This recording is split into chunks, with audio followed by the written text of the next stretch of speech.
araw mga ka-YouTube. Puntahan natin tong isang resort na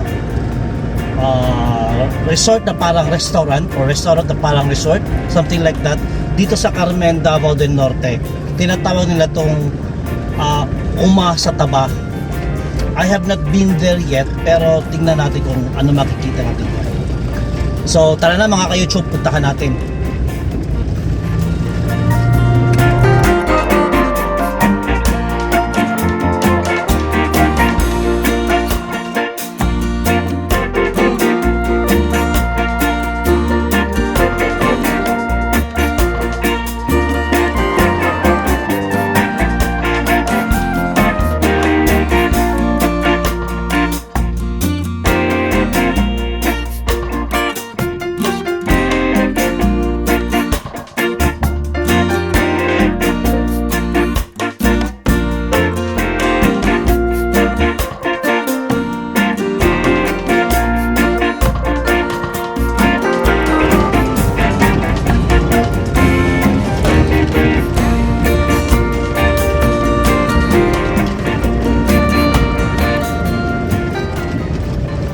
Ayun. So nakikita na ninyo, parang beach resort.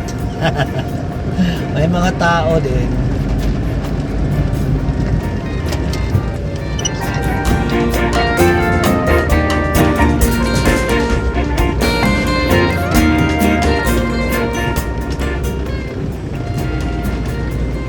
Wheels parking area only.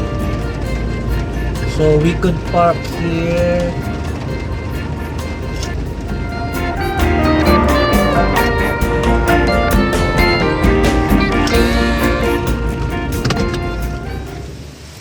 So welcome sa sa Taba. Umaambon pero wala tayong magagawa. So tara, pasukin na natin sa loob.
Ito ang makikita nyo sa entrance bago pa kayo pumasok or papasok sa registration area.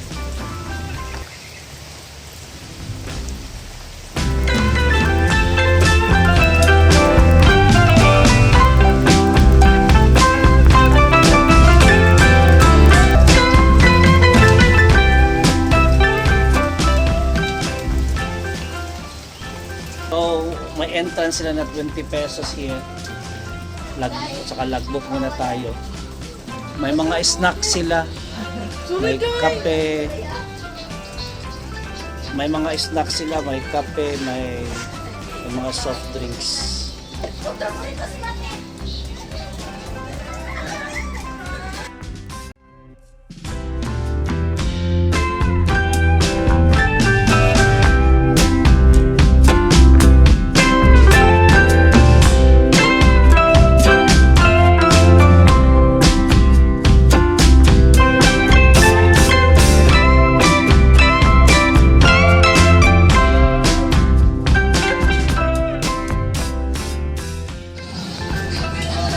Sani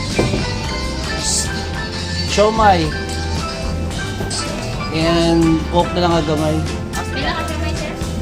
So, pila ni kabuok? Walang po. 10 pieces lang po. Sige ka lang. Pila ka siomay, Isa lang kasama sir na. Isa ka order. Yan. O coke. Gagmay. Gagmay lang. Ha? Pinakaboksak to. Pila ka buok? Isa ra? Grabe po ko ako ra isa. Ay, kasi isa. Ah, repeat ko dito. Dito na ko, pakita na ko dito. Ah, sige po. Bayadaan. Entrance po, 20. Ah, Pili na ang dagdag. Dito na lang sa sige. Nakay 5 sir. Teka, teka. 5 pesos? 10. Pwede po. Ihatid na po ng Sige. 5 years na raw to siya. So, bale last year lang talaga siya nag-boom o sumikat na dahil sa mga bikers na pumupunta dito at sa mga vloggers. So ngayon, hindi naman siya sikat na sikat, kung hindi sumikat siya at nag-boom. Marami na rin mga vloggers na pupunta dito. Meron silang function room pero hindi pa raw tapos. So after natin kumain ng snack, maglibot tayo. Sana huminto na tong ambo na to. Parang nagliwanag naman. Sa likuran ko kung makita nyo, yan. Pwede tayo mangisda dyan. At saka yung isda, yung napangisda natin ay ating ipaluto. It's a big fish pan sa likuran natin. Kain muna tayo. Actually pala, ang tawag dito is umani taba. Kasi ang sabi ng iba, umani taba, hindi daw. Yung tinanong ko kanina yung kanilang waitress, umani taba ang name. So this is, I think barangay Taba, parang ganun. So before tayo magpasyal-pasyal, kain muna tayo. Siomai. Let me taste.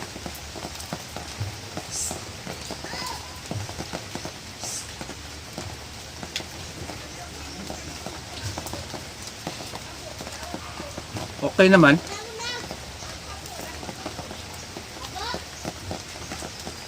Konting soft drinks kahit bawal, konti lang.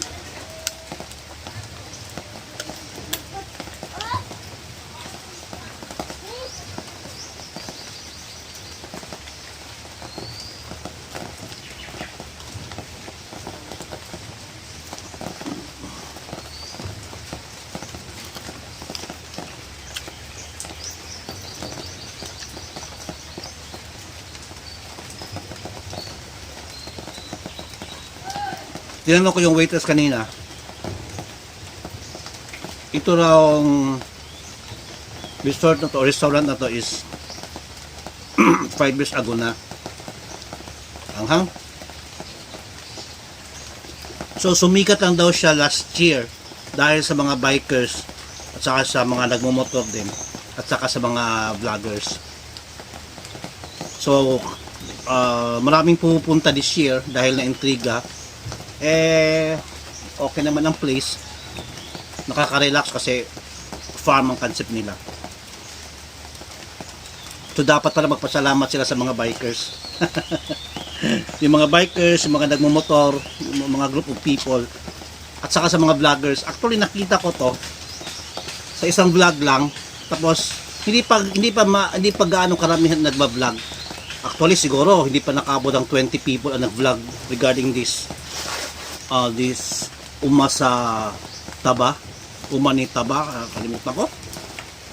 Basta may taba, may uma. So naintriga ako, sabi ko puntahan ko nga, one of a kind pa lang to sa Davao del Norte. So andito ako, kaso umulan, alakas sa ulan kanina. Buti nga huminto na ngayon. Snack muna tayo ha. Stay put lang kayo at ipapasya ko kayo dito.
tapos kain, pwede mag-relax dito sa duyan na nakaupo, matulog, just resting, at maghintay para matunawan.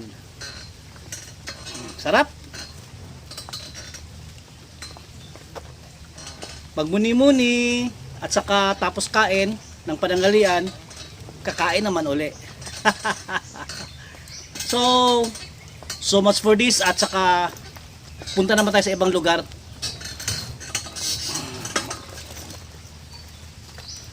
Sarap ng buhay ng traveler, ano?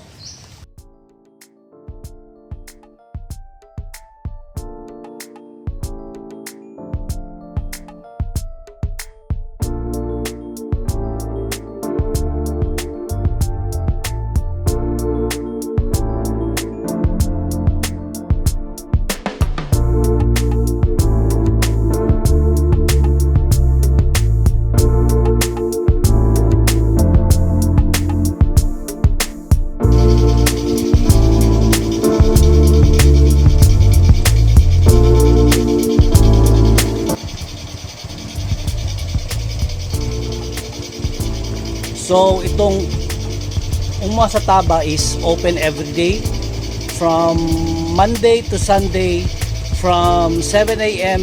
to 6 p.m. So they're catering breakfast, lunch, and early dinner. Pauwi na po tayo. At least na tour ko ang sobrang kalahati sa lugar nila. Actually malaki pa raw ang lugar na to, hindi pa nade-develop, and they keep on developing the place. Sana ay nabigyan ko kayo ng konting information about this farm, at sana nagustuhan nyo ang content ko ngayong araw na ito. If you want to visit this place, come and visit this place, and especially yung taga Davao del Norte, unahin muna natin ang ating lugar bago tayo pumunta sa ibang mga lugar. So hanggang dito na lang. God bless you and more power to you. Mabuhay and pagpalain tayo ng may kapal. Thank you for watching and bye-bye.